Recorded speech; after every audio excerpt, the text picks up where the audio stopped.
हरियाणा में मुख्यमंत्री पद के शपथ ग्रहण समारोह के अंदर अब महज 48 घंटों का समय बचा है। 48 घंटे बाद तय हो जाएगा और सामने भी आ जाएगा कि हरियाणा का नया मुख्यमंत्री कौन बनने जा रहा है। लेकिन अमित शाह जिस तरीके से पर्यवेक्षक बनकर के आ रहे हैं, पहली बार पर्यवेक्षक बनकर के अमित शाह किसी राज्य के अंदर जा रहे हैं। विधायक दल का नेता कौन होगा, मुख्यमंत्री कौन होगा, किसको चुनेंगे विधायक, इस बात को तय करने के लिए अमित शाह जा रहे हैं। तभी से इस बात के कयास लगातार उठ रहे थे कि क्या बीजेपी कोई बहुत बड़ा उलटफेर करने वाली है। और अब एक और बड़ी खबर निकल करके सामने आई है। एक इस्तीफा हो गया है हरियाणा के अंदर। एक इस्तीफे ने राजनीति के समीकरण नए तरीके से गढ़ने शुरू कर दिए। इस्तीफा दिया है हरियाणा से राज्यसभा सांसद के तौर पर कृष्णलाल पवार ने। कृष्णलाल पवार जो कि इसराना की सीट पर इस बार चुनावी मैदान में थे, उन्होंने इस्तीफा दे दिया है और इस्तीफा देने के साथ में उनका इस्तीफा मंजूर भी हो गया है।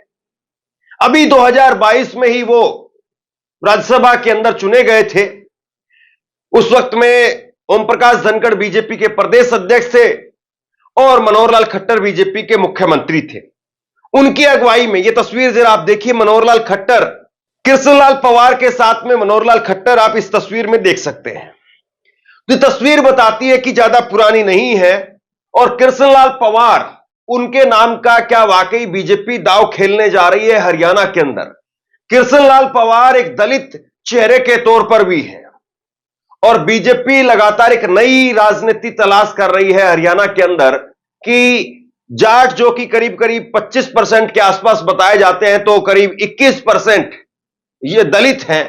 तो ऐसे में अगर दलितों को भी एक साथ कर लिया जाए, ओबीसी पहले से ही जो है वो नायब सिंह सैनी के नाम पर बीजेपी ने रिझाने का काम किया, तो ऐसे में नई समीकरण राजनीति के वो लिख सकती है। और इसीलिए कृष्णलाल पवार का नाम तेजी से एकदम चर्चा में आ गया है। 48 घंटे बचे हैं, आज 15 अक्टूबर है, 17 अक्टूबर को तय होगा। जरा ये एक बार ये स्क्रीनशॉट आप देखिए, ये स्क्रीनशॉट देखिए जो कि कृष्णलाल पवार ने ही ट्वीट किया, कल ट्वीट किया था। कल दोपहर तक इन्होंने ट्वीट किया था कि नॉन स्टॉप हरियाणा के विकास की शपथ आप सभी सादर आमंत्रित हैं। लेकिन इस तस्वीर में कहीं पर कृष्णलाल पवार नहीं है। क्या इसी तस्वीर के केंद्र बिंदु में कृष्णलाल पवार होने वाले हैं? अब जरा इन तस्वीरों को देखिए। ये दो तस्वीरें आपके स्क्रीन पर हैं। आप देखिए कि यहां पर कृष्णलाल पवार वो नजर आ रहे हैं गुलदस्ता देते हुए नायब सिंह सैनी को। लेकिन क्या नायब सिंह सैनी को ये गुलदस्ता देते हुए की तस्वीर अब निकल करके सामने आएगी, या नायब सिंह सैनी अगले चीफ मिनिस्टर के तौर पर कृष्णलाल पवार को गुलदस्ता देंगे? क्या कुर्सी पर जिस तरीके से नायब सिंह सैनी बैठे हैं और सामने बैठे हैं कृष्णलाल पवार बीच के अंदर, क्या फिर ये कृष्णलाल पवार जाकर के मुख्यमंत्री की कुर्सी पर बैठ जाएंगे और नायब सिंह सैनी इस तरफ हो जाएंगे? ये तस्वीरें अपने आप में बहुत कुछ कहती है और राजनीति में कब क्या हो जाए वैसे तो कहा नहीं जा सकता। लेकिन जिस तरीके से बीजेपी की राजनीति एक्सपेरिमेंट की रही है और एक तरीके से बीजेपी का अपने आप में स्ट्रॉन्ग पॉइंट भी रहा है। कांग्रेस में ऐसी चर्चा आते ही बवाल मच जाता है, कांग्रेस में बगावत हो जाती है। लेकिन अमित शाह का वहां पर जाना, क्या इसका मतलब यह है कि कृष्णलाल पवार के जरिए कई समीकरणों को साधने की कोशिश बीजेपी कर रही है? मसलन एक तो यह कि इसराना की जो सीट है वो पानीपत के पास की सीट है, यानी करनाल से थोड़ा सा आगे खिसक करके दिल्ली की तरफ राजनीति वो पानीपत की तरफ आ जाएगी और इसराना वो सीएम सिटी वहां पर हो जाएगी। पानीपत भी सीएम सिटी आप कह सकते हैं। और दूसरी बात कि सैनी का एक वोट आपने 6 महीने में बना लिया, पंजाबियों का वोट मनोहर लाल खट्टर के नाम पर आपने ले लिया, यादव जो है वो आपकी तरफ तीनों बार 2014, 19 और 24 में एक साथ रहे ही। और ऐसे में राव इंद्रजीत का जो कांटा फंसा हुआ है, राव इंद्रजीत जो बार बार विधायकों से या अपने समर्थकों से मेल मुलाकात करके अंदर खाने मैसेज देने की कोशिश कर रहे थे, तो ऐसे में दलित चेहरे पर दांव खेल करके बीजेपी क्या कृष्णलाल पवार के जरिए दलितों को अपने साथ साधने में वाकई कामयाब होगी।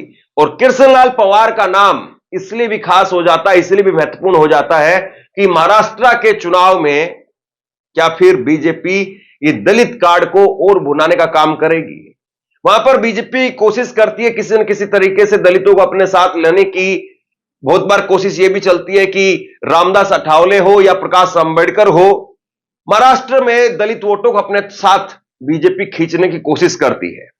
लेकिन अगर दलित यहां पर मुख्यमंत्री कृष्णलाल पवार को बीजेपी बनाती है तो फिर बीजेपी के लिए नई राजनीति एक तरीके से तैयार हो जाएगी। और अमित शाह आ रहे हैं तो कोई ना कोई सरप्राइजिंग तो जरूर फैक्टर होगा, वरना अमित शाह का नाम ऐसे ही नहीं होता है। ये बिल्कुल सही बात है कि ऑब्जर्वर जब भी आते हैं, किसी भी राज्य में भेजे जाते हैं, तो सीनियर लीडर को मौका दिया जाता है। सीनियर लीडर जाते हैं और दूसरे राज्य के सीनियर लीडर होते हैं, उसी राज्य के नहीं होते हैं, और दूसरे राज्य के सीनियर लीडर जाकर के वापसी में उस राज्य के तमाम नेताओं से, तमाम गुटों से बात करते हैं, वो मैसेज कलेक्ट करते हैं, उस मैसेज को फिर भेज दिया जाता है केंद्र सरकार के पास में, केंद्र के पास में। हालांकि ये सब कहने के लिए बता रहा हूं मैं आपको, बाकी तो ऊपर से एक पर्ची आती है और पर्ची थमा दी जाती है। आप सोचिए कि जब नरेंद्र मोदी वसुंधरा राजे के हाथों पर्ची थमवा सकते हैं, जब शिवराज सिंह चौहान के हाथों पर्ची थमवा सकते हैं, रमन सिंह के हाथों पर्ची थमवा सकते हैं, तो क्या इस बार की पर्ची नायब सिंह सैनी के हाथ में आने वाली है किसी दूसरे को देने के लिए? यह बहुत बड़ी जो है वो अपने आप में एक तरीके की खबर निकल करके सामने आई है। और जैसे ही यह खबर निकल करके सामने आई, उसके बाद में नए समीकरण जो है वो खड़े हो गए हैं। एक बात और भी है, कृष्णलाल पवार के इस्तीफे के बाद में राज्यसभा की सीट के लिए भी अब रेस शुरू हो गई है। और राज्यसभा की सीट पर भी अब जो है वो कयास लग रहे हैं कि क्या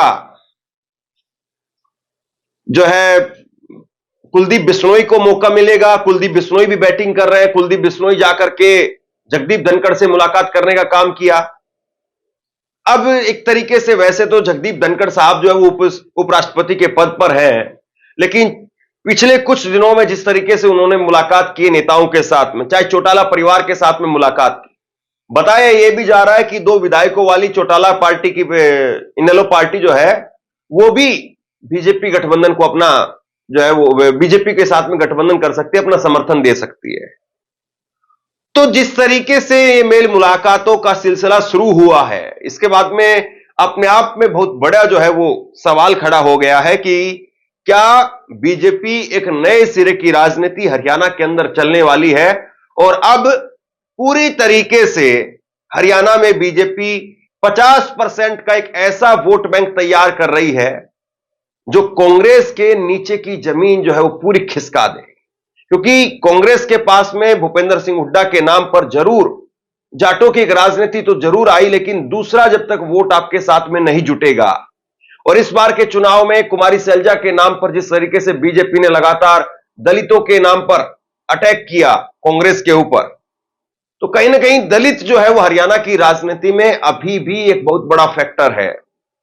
और कांग्रेस अगर इस बात को देख लेती, कांग्रेस अगर इस बात में सामंजस्य स्थापित करने में कामयाब हो जाती, तो आज हो सकता है कि 17 अक्टूबर को कांग्रेस की सरकार बन रही होती और उसका शपथ ग्रहण समारोह हो रहा होता। लेकिन हरियाणा में जिस तरीके से भूपेंद्र सिंह हुड्डा के ऊपर लगातार ये आरोप लगते रहे कि जाटों की राजनीति या हरियाणा में रोहतक, झज्जर और सोनीपत की जो है चौधर रहेगी। हालांकि सोनीपत भी कुछ बचा नहीं, सोनीपत में भी ज्यादातर सीटें बीजेपी ही जीत गई, जींद के अंदर भी बीजेपी ही ज्यादातर सीटें जीत गई, वहां पर विनेश फोगाट ने मुश्किल से अपनी सीट बचाई। तो ऐसे में उदय भान को लेकर के कांग्रेस ने जरूर वहां पर राजनीति की। उदय भान खुद दलित समुदाय से आते हैं, लेकिन वो अपनी सीट हार गए, होडल की सीट। यानी परसेप्शन की लड़ाई में बीजेपी यहां पर कामयाब हुई। हालांकि बहुत सारे लोग इसको मशीनों की हेरफेर और ईवीएम की गड़बड़ी भी बताते हैं। यह बात सही है, लेकिन मैं इस बात को इसलिए नहीं कह पा रहा हूं क्योंकि मेरे पास में कोई सबूत नहीं है। और मुझे जब मैं यहां पर बोलता हूं तो जिम्मेदारी के साथ में और सबूतों के साथ बोलना पड़ता है। ऑफ द रिकॉर्ड अगर आप मुझसे पूछेंगे तो ऑफ द रिकॉर्ड मैं आपको बहुत सारी बातें कह सकता हूं, लेकिन ऑन रिकॉर्ड मैं जो कुछ बोलता हूं सबूतों के साथ बोलना पड़ता है, उसी से मेरे हाथ बंधे होते हैं। सवाल अब यह है कि क्या कृष्णलाल पवार वही मुख्यमंत्री होने वाले हैं और बीजेपी एक बार फिर से सरप्राइज देने वाली है हरियाणा के अंदर। और कृष्णलाल पवार का जिस तरीके से नाम निकल करके सामने आया, कृष्णलाल पवार के जरिए जिस तरीके से बीजेपी ने दलितों को यहां पर साधने की कोशिश की है, ये खबरें जो अंदर से निकल करके आ रही है, इससे एक तरीके से आप ये भी कह सकते हैं कि बाकी के राज्यों में भी फिर बीजेपी उसका फायदा लेगी, चाहे वो महाराष्ट्र हो, चाहे वो फिर झारखंड का चुनाव हो। और सीधे तौर पर एक बात आप और देखिए, इसमें कृष्णलाल पवार का अगर आप इतिहास देखेंगे तो कृष्णलाल पवार 7 चुनाव लड़े हैं अभी तक। 1991 से लेकर के अभी तक उन्होंने 7 बार चुनाव लड़ने का काम किया। 7 बार चुनाव लड़े, लेकिन 5 जीते 2 हारे, मतलब अच्छा ट्रैक रिकॉर्ड है। और 2014 में जब बीजेपी की पहली सरकार बनी थी, उस सरकार के अंदर कृष्णलाल पवार मंत्री बने थे। 2019 में वो हार गए, लेकिन 2022 में उनको राज्यसभा भेज दिया गया। 2024 में फिर से उनको उम्मीदवार बनाया गया और 2024 में चुनाव जीत गए। आपके सामने ये देखिए कृष्णलाल पवार का ट्रैक रिकॉर्ड है। कृष्णलाल पवार ने 1991 से राजनीति की शुरुआत की। 1991 में कृष्णलाल पवार ने असंध से चुनाव लड़ा और चुनाव जीत करके वो विधानसभा में पहली बार पहुंचे। 1996 से फिर असंध से ही चुनाव लड़कर के पहुंचे, लगातार बैक टू बैक। 2005 में वह आईएनएलडी से असंध विधानसभा चुनाव लड़े और कांग्रेस पार्टी के राज रानी पूनम से वो चुनाव हार गए, तो यानी 2 चुनाव वो हारे।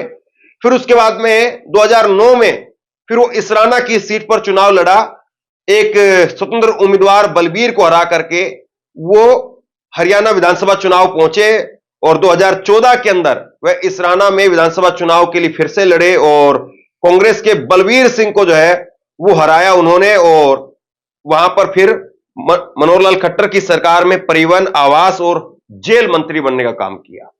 2019 में वो हार गए थे। तो कुल मिलाकर के ये जो गणित है कृष्णलाल पवार का, वो भी स्ट्रोंग है। उन्होंने एक बार इंडिपेंडेंट कैंडिडेट को हराया, फिर इंडिपेंडेंट कैंडिडेट 2014 के अंदर कांग्रेस पार्टी में शामिल हो गया, लेकिन फिर भी उसको हराया। तो बड़ी मजबूत राजनीति उनकी रही है। ऐसा नहीं है कि केवल कोई जो है वो सिर्फ पहचान के नेता है, बल्कि काम के नेता नहीं है। अब देखना यह है कि बीजेपी क्या वाकई एक्सपेरिमेंट ये करती है और इस एक्सपेरिमेंट से किसको जो है वो बीजेपी साधने की कोशिश कर रही है।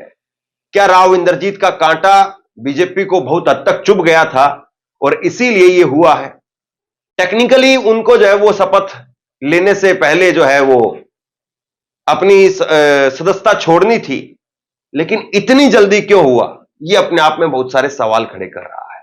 आप क्या सोचते हैं, नीचे कमेंट बॉक्स में लिख करके जरूर बताइए। इस वीडियो को शेयर कीजिए, लोगों तक पहुंचाइए और इसी तरह की तमाम खबरों के लिए ऑनलाइन न्यूज इंडिया को सब्सक्राइब कीजिए। आपका बहुत बहुत धन्यवाद।